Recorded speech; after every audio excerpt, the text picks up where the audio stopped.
Welcome to the Q Podcast. Q is about conversation. If we're really concerned about ending poverty, we've got to be more concerned about creating justice. Our cultural products as Christians need to both defy and resonate with the culture. And God's doing amazing things. His church is expanding, His church is growing. It's not what's the purpose of my life, it's what is the purpose that's been assigned. Stay curious, think well, advance good. This is Q.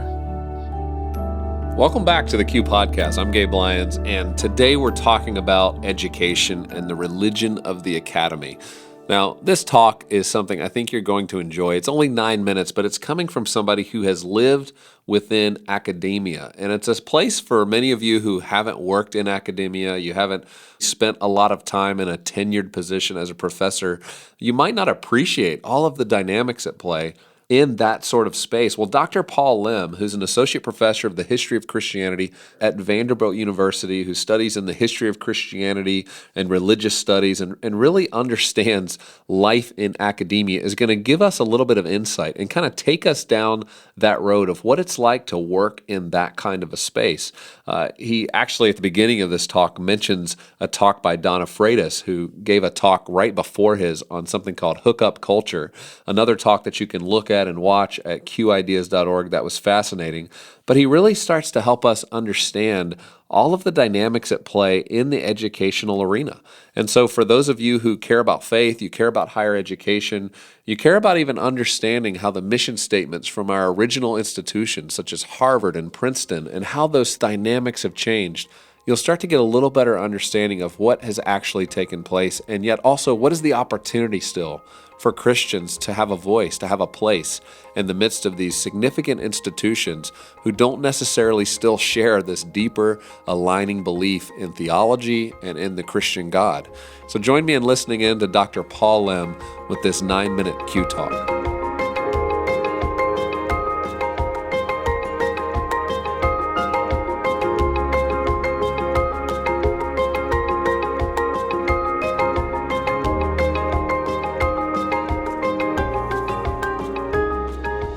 Great delight for me to be here with you today. So let me talk a little bit about myself that is different from what was introduced, because that'll give us a better context.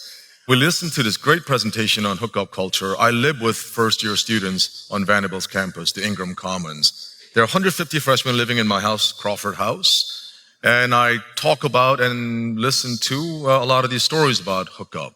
I had a student about 5 years ago who said he came to Vanderbilt to get 3 things. And it's quite typical, not just at Vanderbilt, but numerous other places. He said he came to get good grades, he came to get drunk, and pardon my French here, and he came to get laid. And I asked him, is that it? And he asked, of course, is there anything else? I think that really powerfully typifies one segment of the academy and the student body. Pursuit of self, pursuit of authenticity of the self. But that's not all there is. There are some other students for whom serving the other is the best way to discover one's own self in one's own journey. So there's self and the other always in conversation, sometimes in contradistinction and so forth and so on. So I do want to talk a little bit about how cultures change. And it's sort of a big topic. I know that Andy Crouch has done a great job in kind of outlining that for us. There are numerous folks, such as Foucault or Pierre Hadot in his book, Philosophy as a Way of Life, or more recently, both Crouch and also James Davison Hunter's book about To Change the World. I see myself as a missional academic, as an evangelical Christian, finding oneself at a secular private university and trying to make sense of the calling that God has laid out for me. I see myself, to put it in a more popular terms, I see myself as a double agent, right? I see myself as a double agent and always asking this question, to whom do I owe my ultimate allegiance? Last year, I was voted as the university's faculty senate chair. That means from day-to-day life, I feel as though I owe my ultimate allegiance to the chancellor of Vanderbilt University, not to Jesus Christ.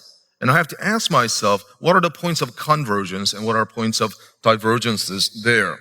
I don't have a triumphalistic vision, nor have a kind of a tragic defeatist mentality as I journey forward. There are three kind of agents provocateurs in our culture. I mean, of course, we can talk about Bruno Mars and other entertainers and artists that would be part of that first group, academics, idea generators. They generate ideas that would be picked up by financiers who would be idea manufacturers. They would kind of make these ideas and make it kind of more beautiful and better presentable, sellable. So the academics and the financiers and politicians, we've heard from the mayor and the governor earlier this morning, they enforce these ideas and perfect them. It seems to me that therefore the academy is a place that Christians ought not be simply abdicating, particularly the secular university, and really it's a lot more complicated, a lot more difficult. I mean, as a double agent, you really don't know sometimes to whom do I owe this ultimate allegiance. You know deep in your soul that you do owe it to Christ, but then sometimes it is not all that clear how that is to be pursued. This whole conference, Q, advancing the common good. Let me challenge us to think this way. The first point, all the titles and themes outlined for Q Nashville 2014, almost all, I would say, many secular universities will not find problematic at all. They will say, of course, they probably wouldn't say a loud amen to it, but they will say, great, that is exactly what we're about. Then is this the perfect storm moment for the secular and the sacred to converge? If we are in agreement about the common good, then how do we differ? I think we all care about eradication of poverty. We all care about diseases, AIDS et al. We all care about doing something about and participating in the eradication of racism, global warfare, global warming, and things of that sort. Then is this indeed a perfect storm moment? Just a few seconds to talk about some titanic shift in American colleges' mission statements. It's happened a long, long time ago. When Harvard was founded in 1636, its crest read Veritas pro Christo et Ecclesia, truth for Christ and the church. Now it's just Veritas, truth. Truth as you define it, truth as the society deems it to be, without any kind of sacral recognition and cognizance. Yale, 1701, looks at Veritas and Urim and Thummim. So if you look at the seal of Yale University, it has the Hebrew letters, Urim and Thummim, which is truth and light, basically, and looks at Veritas symbolizing and meaning the same thing. That pursuit of light and pursuit of truth ought to be taking place under the auspices of the triune God. If you asked me in 1986 when I entered Yale whether that meant exactly that, I would have said, I don't even know that particular phrase. I don't read Hebrew, and I don't really care. And I think many students at Yale will probably feel that way.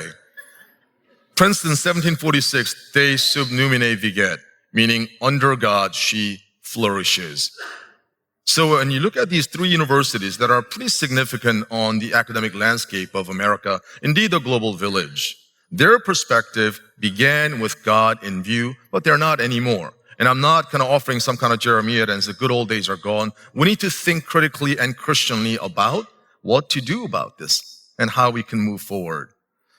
So the religion of the academy, as I mentioned earlier, by way of two students. One, it's about me. Getting three things.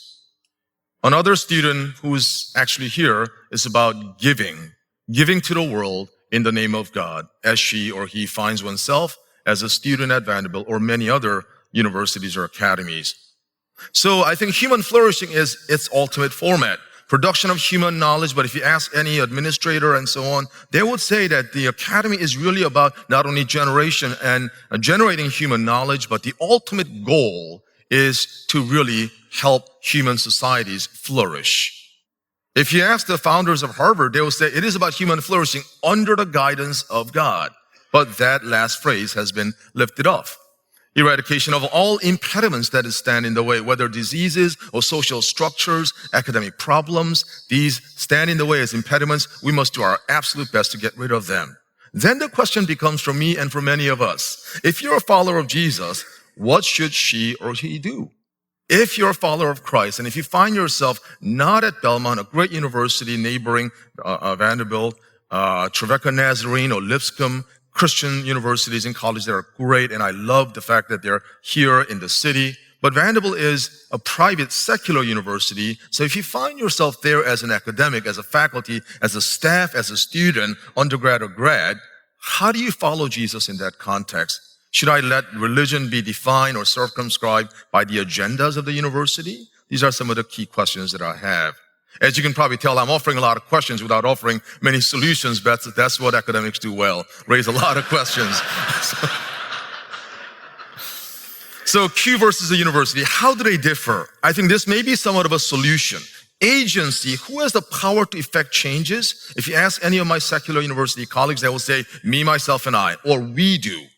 We're not encumbered by sin. That's something of a bygone era. We just have to eradicate our social ills, and we can make that change because we, without any aid of the divine being or any other agent, we can do it. And secondly, telos, or the goal, the final cause, the goal toward which all endeavors are headed. If we ask around in this room, for those of you who are Christians, we would all say the telos of our journey is God himself. Father, Son, and the Holy Spirit. That's manifestly not the way it is framed. Then, how do I live by each day? I live by these words taken from the Sermon on the Mount. Jesus said, "You have heard it said that you shall love your neighbor and hate your enemy. But I tell you, love your enemies and pray for those who persecute you, so that you may be children of your Father in heaven." Whether one looks at secular universities as neighbors or enemies, Jesus says that they are objects of our love, affection, prudential thinking, and pursuit of the common good. Thank you very much.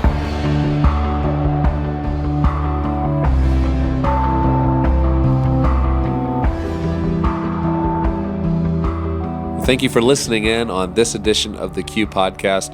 You can actually watch this and any of our other Q Talks that we've released at qideas.org. And every week we release a new talk. If you want to be the first to know about it, you can give us your email address at qideas.org so that we can alert you to that. And follow us on Twitter or Instagram at QIdeas. I hope you'll join us again for our next episode of the Q Podcast.